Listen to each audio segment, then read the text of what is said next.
বাংলাদেশের রাজনীতিতে এমন কিছু নাম আছে যাদের উপস্থিতি ছিল বজ্রপাতের মতো, এক ডাকেই দেশের কোটি মানুষের আবেগ ও চিন্তায় নাড়া লাগত।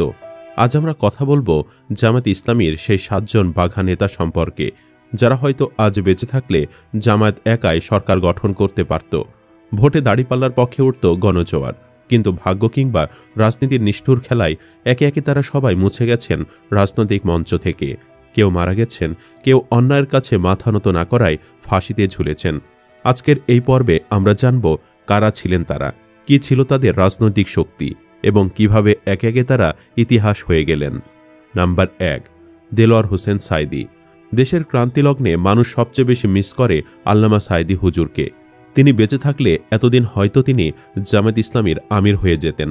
এ কথা বলার অপেক্ষা রাখে না, বাংলাদেশের ইতিহাসে দেলোয়ার হোসেন সাঈদীর নাম সবচেয়ে আলোচিত ইসলামী বক্তাদের মধ্যে পড়ে। ওয়াজ মাহফিলে লক্ষ লক্ষ মানুষের জমায়েত, টিভি স্ক্রিন কাঁপানো বক্তৃতা, সবই তার ধর্মপ্রচার কিংবা রাজনীতিকে দিয়েছে ভিন্ন মাত্রা। ২০১৩ সালে তাকে হাসিনার বানানো মিথ্যা আন্তর্জাতিক অপরাধ ট্রাইব্যুনাল বিনা দোষে সম্পূর্ণ রাজনৈতিক প্রতিহিংসা পরায়ণ হয়ে মৃত্যুদণ্ড দেয়। পরে আপিল বিভাগ তা কমিয়ে দেন। তিনি দীর্ঘদিন কারাবন্দী থাকার পর ২০২২ সালে মৃত্যুবরণ করেন। অথচ সেটি ছিল পরিষ্কার হত্যাকাণ্ড। দেলোয়ার হোসেন সাঈদীর মৃত্যু স্বাভাবিক ছিল না, সেটি ছিল পরিকল্পিতভাবে মেডিকেল কিলিং। কারণ কারাগার থেকে হাসপাতালে নেওয়ার আগেও আল্লামা সাঈদীর মুখে লেগেছিল জান্নাতি হাসি। তাকে শেখ মুজিব বিশ্ববিদ্যালয়ের যে চিকিৎসক চিকিৎসা দেন, তিনি ছিলেন হাসিনার অবৈধ সন্তান।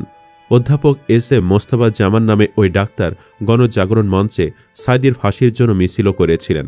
এখানেই প্রমাণ হয় সাঈদীর মৃত্যু স্বাভাবিক ছিল না, তাকে ইনজেক্ট দিয়ে মেরে ফেলা হয়েছিল।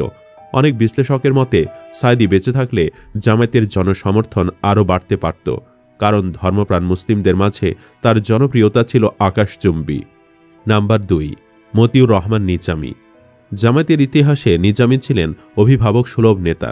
২০০১ থেকে ২০০৬ সালে ৪ দলীয় জোট সরকারের সময় তিনি শিল্পমন্ত্রী হিসাবে দায়িত্ব পালন করেন। নিজামী ছিলেন এমন একজন রাজনীতিক যিনি একদিকে কোরআনের মুফাসসির, অন্যদিকে স্ট্র্যাটেজিক রাজনীতিবিদ।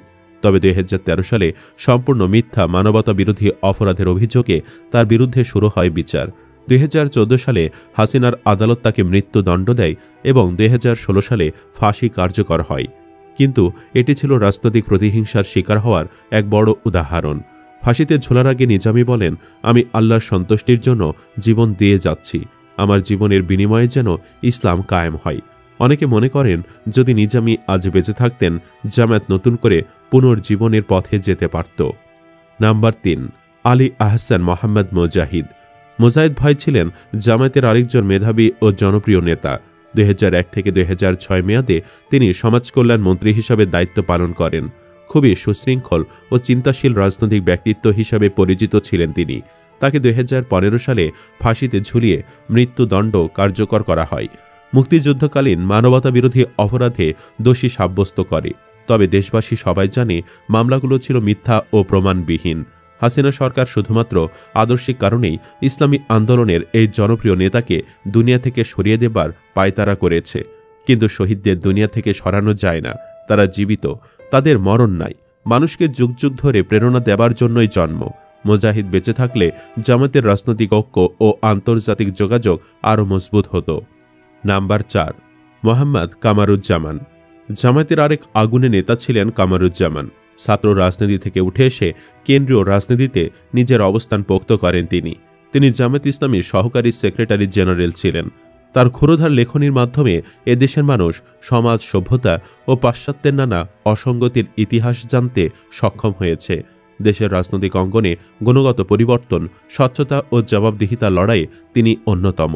দেশে বিদেশে সভা সেমিনারে তার ব্যতিক্রমধর্মী উপস্থাপনা সেকুলার ও বামপন্থীদের ইসলামী আন্দোলনের ব্যাপারে জিঘাংসা বাড়িয়ে দিয়েছে। সেখান থেকে শুরু হয় শেষ করে দেওয়ার পরিকল্পনা। ২০১৩ সালে তার বিরুদ্ধে মানবতা বিরোধী অপরাধের মিথ্যা রায় হয় এবং ২০১৫ সালে ফাঁসি কার্যকর হয়। তাকে বলা হতো জামায়াতের তরুণ শক্তি। যারা মনে করেন যে বর্তমান সময়ে জামায়াত নেতৃত্বহীনতায় ভুগছে, তারা প্রায়ই কামারুজ্জামানকে স্মরণ করেন, কারণ তিনি ছিলেন মাঠের রাজনীতিতে দক্ষ এবং বক্তৃতায় ভরপুর আগুন। নাম্বার ৫, আব্দুল কাদের মোল্লা। কাদের মোল্লার নাম শুনলে চোখে ভাসে শহীদ কাদের মোল্লা পোস্টার। যেটি জামাতের অনুসারীরা দীর্ঘদিন ধরে ব্যবহারের মাধ্যমে প্রতীক বানিয়ে ফেলেছেন। অথচ হাসিনা তাকে বানিয়েছিল মিরপুরের কসাই। কিন্তু দেশবাসী মনে করেন এই অভিযোগ ভিত্তিহীন এবং রাজনৈতিক উদ্দেশ্য প্রণোদিত। কে জানত সময়ের ব্যবধানে এদেশের ইসলামী আন্দোলনের ইতিহাসে নতুন অধ্যায়ের সূচনা করবেন আব্দুল কাদের মোল্লা। কে জানত এই আব্দুল কাদের মোল্লা হবেন বিপন্ন মানবতার মুক্তির কাণ্ডারি। তিনি হবেন অন্ধকার পৃথিবীতে এক উজ্জ্বল নীল নক্ষত্র। কে জানত নিজ মাতৃভূমির শাসক কর্তৃক নির্মম রাজনৈতিক হত্যাকাণ্ডের শিকার হয়ে তিনি হবেন ইতিহাসের এক জ্বলন্ত আগ্নেয়গিরি। কে জানত তার আদর্শ থেকে উদ্গীরিত লাভা ধ্বংস করে দেবে মিথ্যাবাদীদের ক্ষমতার রাজপ্রাসাদ। 2013 সালে তাকে ফাঁসি দেওয়া হলে দেশজুড়ে তীব্র প্রতিক্রিয়া দেখা দেয়। তার মৃত্যুর পর জামাতের কর্মীদের মাঝে যে ক্ষোভ ও আঘাত তৈরি হয় তা পরবর্তীতে সংগঠনটির কর্মপরিকল্পনায় দীর্ঘমেয়াদী প্রভাব ফেলে। নাম্বার 6, মীর কাশেম আলী। মীর কাশেম আলী ছিলেন জামায়াতের একজন শীর্ষস্থানীয় পৃষ্ঠপোষক, ব্যবসায়ী এবং মিডিয়া ব্যক্তিত্ব। তিনি দিগন্ত টেলিভিশন, নয়া দিগন্ত পত্রিকা, ইবনে সিনা হাসপাতাল সহ নানা প্রতিষ্ঠানের সঙ্গে জড়িত ছিলেন। জনাব মীর কাশেম আলী প্রিয় জন্মভূমি বাংলাদেশকে মেধা যোগ্যতা দিয়ে সাধ্যমতো সাজানোর কারিগর হিসেবে ও নিরলসভাবে কাজ করেছেন। তিনি শুধু একজন রাজনীতিবিদই নন, দেশে বিদেশে তিনি একজন উদ্যোক্তা, সফল ব্যবসায়ী হিসেবে সুপরিচিত। বিশেষ করে বাংলাদেশের পর্যটন শিল্পে তার ভূমিকা অনস্বীকার্য। তিনি একটি স্বপ্নের সোনার বাংলাদেশ গড়তে দিনরাত পরিশ্রম করেছিলেন। কিন্তু একজন দেশপ্রেমিক ও উন্নয়ন বান্ধব লোক শুধুমাত্র রাজনৈতিক প্রতিহিংসার কারণে ন্যায় বিচার থেকে বঞ্চিত হন, যা ইতিহাসের এক অপদৃষ্টান্ত হয়ে আছে। এদেশের মানুষ ডক্টর মাহাথিরের উন্নয়ন মডেলে অভিভূত হয়ে বাংলার মাহাথিরকে খুঁজছে, আর আওয়ামী লীগ মীর কাশেমের মতো বাংলার মাহাথিরদের শেষ করার আয়োজন করেছে।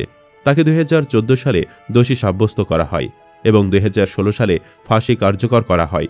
বলা হয়, জামায়াত যদি আজও মিডিয়া ও অর্থনৈতিকভাবে কিছুটা শক্তি ধরে রাখতে পারে তা অনেকাংশে মীর কাশেমের অবদানের কারণেই। তাকে রাজনৈতিক উদ্দেশ্যে খতম করা হয়েছে, কারণ তিনি ছিলেন জামায়াতের financial brain. Number 7, Golam Azam. তিনি ছিলেন জামায়াতের আধ্যাত্মিক অভিভাবক। পাকিস্তান আমল থেকে শুরু করে স্বাধীন বাংলাদেশ পর্যন্ত তিনি ছিলেন জামায়াতের নীতি নির্ধারক। তবে তিনি সবসময় বিতর্কের কেন্দ্রবিন্দু ছিলেন। স্বাধীনতার পর 1978 সালে বাংলাদেশে ফিরে আসেন এবং ধীরে ধীরে জামায়াতের রাজনীতিকে পুনর্গঠনের নেতৃত্ব দেন। হাসিনার নির্দেশে 2012 সালে আন্তর্জাতিক অপরাধ ট্রাইব্যুনাল তাকে 90 বছরের কারাদণ্ড দেয়। 2014 সালে তিনি কারাগারে মারা যান। মুক্তিযুদ্ধে তার ভূমিকা নিয়ে প্রশ্ন থাকলেও একটি ব্যাপারে সবাই একমত, তিনি ছিলেন জামায়াতের চিন্তাধারার প্রধান রূপকার। এরা যদি আজ সবাই বেঁচে থাকতেন তাহলে কি জামায়াত সরকার গঠন করতে পারত? কেউ বলবেন হ্যাঁ, কেউ বলবেন না, কিন্তু এটা অস্বীকার করার উপায় নেই। তাদের হারানোয় বাংলাদেশে ইসলামী রাজনীতি এক বিশাল শূন্যতার মুখে পড়েছে। এক একজন ছিলেন এক একটি স্তম্ভ। মতিউর রহমান নিজামী ছিলেন সংগঠক, মোজাহিদ ছিলেন নীতি নির্ধারক, কামারুজ্জামান ছিলেন তরুণ শক্তি, কাদের মোল্লা ছিলেন মজলুম প্রতীক, মীর কাশেম ছিলেন অর্থনীতির কারিগর, গোলাম আজম ছিলেন চিন্তার আর্কিটেক্ট, আর সাইদি ছিলেন জন আবেগের বিস্ফোরণ। এই 7 জনকে নিয়ে আজও আলোচনা হয়, বিতর্ক হয়, শ্রদ্ধা জানানো হয়, কিন্তু ইতিহাস তাদের জায়গা দিয়েছে এক অনন্য অধ্যায়ে, বাংলাদেশের রাজনীতির মিসিং পিলার হিসেবে। সুপ্রিয় দর্শক, আপনি কি এসব নেতাদের মিস করেন? কমেন্ট বক্সে ইয়েস বা নো লিখে জানিয়ে দিন আপনার মতামত। ভিডিওটি ভালো লাগলে লাইক দিন এবং শেয়ার করুন, আর অবশ্যই চ্যানেলটি সাবস্ক্রাইব করুন। ধন্যবাদ।